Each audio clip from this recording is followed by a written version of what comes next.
कई चीजें जो आप खाते हो वो असल में इंडिया के है ही नहीं। क्यों? कुछ महीनों के लिए पूरी दुनिया में इंटरनेट बंद होने वाला है। आप जो मस्कीटो रिपेलेंट यूज करते हो इसका असली काम जानकर आपके सच में पैरों तले जमीन खिसक जाएगी। और शूज के नीचे ये गैप क्यों होता है? वीडियो को लाइक और चैनल को सब्सक्राइब अभी कर देना। नंबर 21, इंटरनेट कुछ महीनों के लिए पूरी तरीके से बंद होने वाला है। नासा ने इंटरनेट क्राइसिस की वार्निंग दी है कि आने वाले डिकेड में पूरा इंटरनेट कुछ महीनों के लिए बंद हो जाएगा। इसका रीजन सूरज की सोलर विंड से रिलेटेड है, पर नासा इसे अवॉइड करने के लिए प्लान्स अभी से बना रही है। नंबर 20, ये तो भाई सच में जीनियस है। आपके गाड़ी में अगर मिनी टीवी नहीं है तो आप अपने फोन को कुछ इस तरीके से कार के बोनेट के अंदर रख सकते हो, जिसके बाद आपको वो चीज कार के विंडो के ऊपर प्ले होते हुए दिखेगा। ये फन के लिए अच्छा है, पर इसे देखते हुए गाड़ी नहीं चलानी चाहिए। नंबर 19, मस्कीटो रिपेलेंट एक्चुअली में मस्कीटो को मारता नहीं बल्कि ये आपको ही गायब कर देता है। यानी जब आप इसे यूज करते हो तो मस्कीटो के सेंसर्स इसके स्मेल से काम करना बंद कर देते हैं, जिस वजह से ये आपकी स्किन को सूंघ ही नहीं पाते। नंबर 18, इस आदमी ने 321 दिनों तक मरे रहने की एक्टिंग की थी और सबको लगा था कि ये मर चुका है, पर इसकी कमाल की परफॉर्मेंस देखकर CSI मूवी में इसे एक डेड बॉडी का रोल दे दिया है। कितना मजा आएगा ना इस आदमी के डेड होने की एक्टिंग को देखने में। अरे भाई, मरे हुए आदमी की एक्टिंग में क्या ही करना होता है। नंबर 17, कैंडल को जल्दी पिघलने से आप बचा सकते हो। इसके लिए आपको कैंडल को यूज करने से पहले फ्रिज में रखना है। इसके बाद इसे आप जलाओगे तो कैंडल स्लो जलने के साथ साथ ड्रिप भी नहीं करेगी। नंबर 16, इस बच्चे का IQ सच में जीनियस लेवल का है। यहाँ पर लिखा है कि एलिफेंट बना, तो इसने आधा एलिफेंट बनाया और उसके सामने दीवार खड़ी कर दी। सच में इसके लिए तो टीचर भी इसके मार्क्स नहीं काट सकते। वैसे इस बच्चे की इंटेलिजेंस के लिए 1 लाख तो बनता है। नंबर 15, एक ऐसी जगह है जहाँ आज तक एक बूंद बारिश तक नहीं हुई है।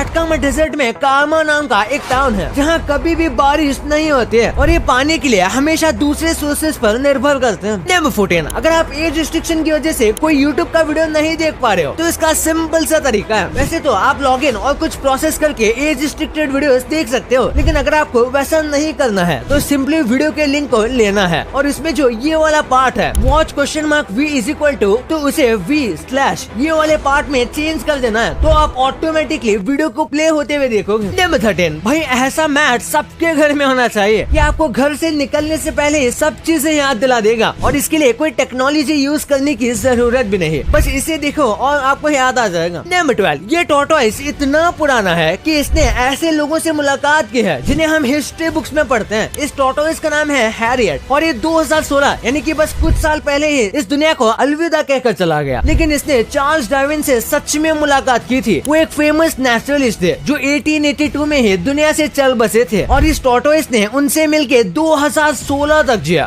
वाव। नंबर 11, आपने कंट्री का कैपिटल सुना होगा, पर क्या आपको USA के गैरी सिटी के बारे में पता है? ये USA का मर्डर कैपिटल है। यहाँ पर सबसे ज्यादा ऐसे ही केसेस देखने को मिलते हैं और इसी वजह से कई लोग इसे टूरिस्ट के लिए भी ज्यादा सेफ नहीं मानते और ये जगह वैसे भी टूरिस्ट अट्रैक्शन के लिए कुछ खास फेमस नहीं है। नंबर 10, ये पेन देखो, ये आपको ज्यादा कुछ खतरनाक नहीं लग रहा होगा, लेकिन आपको जानकर यकीन नहीं होगा कि हर साल 100 से भी ज्यादा लोग बॉल पेन की वजह से मर जाते हैं। ये लोगों के गले में अटक जाती है और कुछ केसेस में ये काफी वियर्ड तरीके से भी लोगों को मारती है, जैसे कि आंख या गले में घुस जाना। नंबर 9, कई लोग अपने मन से कुत्ते के बच्चों को खरीदते हैं, लेकिन बड़े हो जाने पर उन्हें ना पालने पर अबैंडन कर देते हैं। ऐसे में इस कुत्ते ने बड़ा अच्छा बदला लिया। ये कुत्ता करीब 100 किलोमीटर तक ट्रैवल किया ताकि ये अपने पुराने ओनर को काट सके, जिसने इसे अबैंडन करके ऐसे ही छोड़ दिया था। नंबर 8, ओलंपिक के फ्लैग में 5 कलर है और क्या आपको पता है ये 5 कलर में से एक ना एक कलर पूरे वर्ल्ड के किसी न किसी फ्लैग में आता ही है, क्योंकि ये दिखाता है कि ओलंपिक सारी कंट्री के लिए है। नंबर 7, ये देखो, इसे मैथ्स के एग्जाम में परफेक्टली बनाना किसी स्पेशल टैलेंट से कम नहीं होता था। इसे सीखने के लिए सच में डेडिकेशन चाहिए भाई। नंबर 6, क्लियोपैट्रा के बारे में सुनकर हमें हमेशा याद आ जाता है कि कैसे वो हजारों सालों पहले पिरामिड्स के बनते टाइम रहती थी, क्योंकि ये तब की वहाँ क्वीन थी। लेकिन क्लियोपैट्रा उतनी भी ज्यादा पुरानी नहीं है। अगर उसके एज और ईयर को देखा जाए तो वो पिरामिड जब बने थे उससे ज्यादा क्लोज थी मून लैंडिंग के, यानी कि जब 50-60 साल पहले जब मून लैंडिंग हुई थी क्लियोपैट्रा इससे ज्यादा करीब थी पिरामिड के बनने से। तो सोचिए पिरामिड कितने ज्यादा पुराने। नंबर 5, रेनडियर जानवर की आंखें अपना कलर बदलती हैं। गर्मी के मौसम में ये तो ब्लैक और ब्राउन जैसे दिखते हैं, लेकिन जैसे ही सर्दी का मौसम आता है तो ये ब्लू कलर के हो जाते हैं ताकि ये लो लाइट में भी काफी आसानी से देख सके और खुद को शिकारियों से बचा सके। नंबर 4, ग्रोवर क्रांस नाम के इस व्यक्ति ने अपनी डेड बॉडी पूरी साइंस के लिए कुर्बान कर दी। लेकिन बस इसकी एक छोटी सी शर्त थी कि इसका डॉग जो है वो मरने के बाद भी इसके साथ रहना चाहिए। तो आप इसके प्यारे से स्केलेटन को देखो, ये स्केलेटन इसी डॉक्टर का है और उनके बाजू में कोई और नहीं बल्कि इनका प्यारा डॉग है। नंबर 3, सी ऑटर्स काफी इंटरेस्टिंग एनिमल होते हैं और इनके जो फोर आर्म्स होते हैं उसके नीचे एक छोटा सा पाउच या फिर पॉकेट जैसा हिस्सा होता है जिसमें ये हमेशा कई सारे पत्थर स्टोर करके रखते हैं। इन अक्सर तैरते हुए कोई न कोई पत्थर पसंद आ जाता है और वो उसे कलेक्ट करते हैं। नंबर 2, आपने कई बार देखा होगा कि शूज में कुछ इस तरीके के गैप होते हैं, पर क्या आपको इसका रीजन पता है? आपको लग रहा होगा कि शायद ये बस डिजाइन है, तो ऐसा नहीं है। हाँ, इसका काम शूज को अट्रैक्टिव बनाना तो है ही, जिस वजह से आप जब इन शूज को पहनोगे तो शूज अच्छे लगते हैं और इन गैप की वजह से पीछे हील भी बन जाती है जिससे व्यक्ति थोड़ा लंबा भी लगता है और वो जहाँ पर भी चल रहा है वहाँ चलने की आवाज आती है जिसकी उसकी पर्सनैलिटी भी अच्छी लगती है। इसके बाद बात करें तो ये जो गैप होता है ये शूज को ज्यादा कंफर्टेबल बनाता है और ये जो गैप वाले शूज होते हैं ये नॉर्मल फ्लैट सोल वाले शूज से ज्यादा टिकते हैं और इसका रीजन ये है कि गैप की वजह से ये पूरी तरीके से नहीं घिसते और साथ में इनका बैलेंस भी अच्छा होता है। तो इसलिए कई लोग ऐसे शूज को ही लेना ज्यादा प्रेफर करते हैं क्योंकि ये ज्यादा टिकाऊ होने के साथ साथ अच्छे भी दिखते हैं। नंबर 1, इंडिया में मिलने वाले कई ऐसे खाने हैं जो हमें लगता है इंडिया में बने हैं या फिर इंडियन है, पर उनकी ओरिजिनलिटी कहीं और की होती है। जैसे कि पाव भाजी, ये मुंबई के सड़कों की जानी मानी डिश है और ये एक्चुअली में इंडिया में इन्वेंट नहीं हुआ था, इसे पोर्चुगीज लोग बनाए थे। पाव भाजी में जो पाव शब्द है वो पोर्चुगीज का है और भाजी हमने जोड़ दिया। लड़ाई के दौरान बचे हुए सारे वेजिटेबल्स को मिक्स करके इसे बनाया जाता था, लेकिन जब ये इंडिया में आया तो इंडिया के लोगों ने इसे अपना तड़का और मिर्च मसाला लगा दिया और इसे टेस्टी बना दिया। फिर समोसा, इसे समबूसा या समोसा कहा जाता था। ये सेंट्रल एशिया का फूड था जिसमें मीट डाला जाता था, लेकिन जब ये इंडिया आया तो इंडिया में लोग वेजिटेरियन थे तो हमने इसके अंदर आलू भर दिया। और गुलाब जामुन जो है इसे लुकमत अल कदीबी कहा जाता है और ये एक पर्शियन फूड है। इसको लेके 2 स्टोरी फेमस है। एक ये कि ये मुगल बादशाह के साथ इंडिया आया था, दूसरा मुगल राजा को खुश करने के लिए पर्शिया से आए एक शेफ ने ये स्वीट बनाया था और गलती से गुलाब जामुन बन गया। वैसे आपके लिए कुछ बोनस फैक्ट, हम जब भी कॉल में दूसरे से बात करते हैं तो सबसे पहला जो वर्ड बोलते हैं वो है हेलो। लेकिन क्या आपने कभी सोचा है कि ये हेलो वर्ड सबसे पहले किसने बोला था? आपको लगता होगा अगर हेलो वर्ड बोला भी तो है तो वो कॉल में बोला होगा, लेकिन आप बिल्कुल गलत हो। हेलो वर्ड को असल में एक लेटर में बोला गया था और ये लेटर लिखने वाले कोई और नहीं बल्कि थॉमस एल्वा एडिसन थे और ये लेटर उन्होंने 1877 में लिखा था जिसमें हेलो वर्ड का सबसे पहली बार यूज हुआ था। हमें डिसिप्लिन रहने के लिए कई चीजें करनी पड़ती हैं, लेकिन अगर आप इस एक चीज को डिसिप्लिन में रखोगे तो आप कुछ भी कंट्रोल कर सकते हो और वो चीज है भूख। अगर आप अपनी भूख को कंट्रोल करोगे तो आप लिटरली पूरी दुनिया के किसी भी चीज को कंट्रोल में रख सकते हो। भूख को कंट्रोल करना आपके इमोशंस को कंट्रोल करने से भी ज्यादा टफ होता है।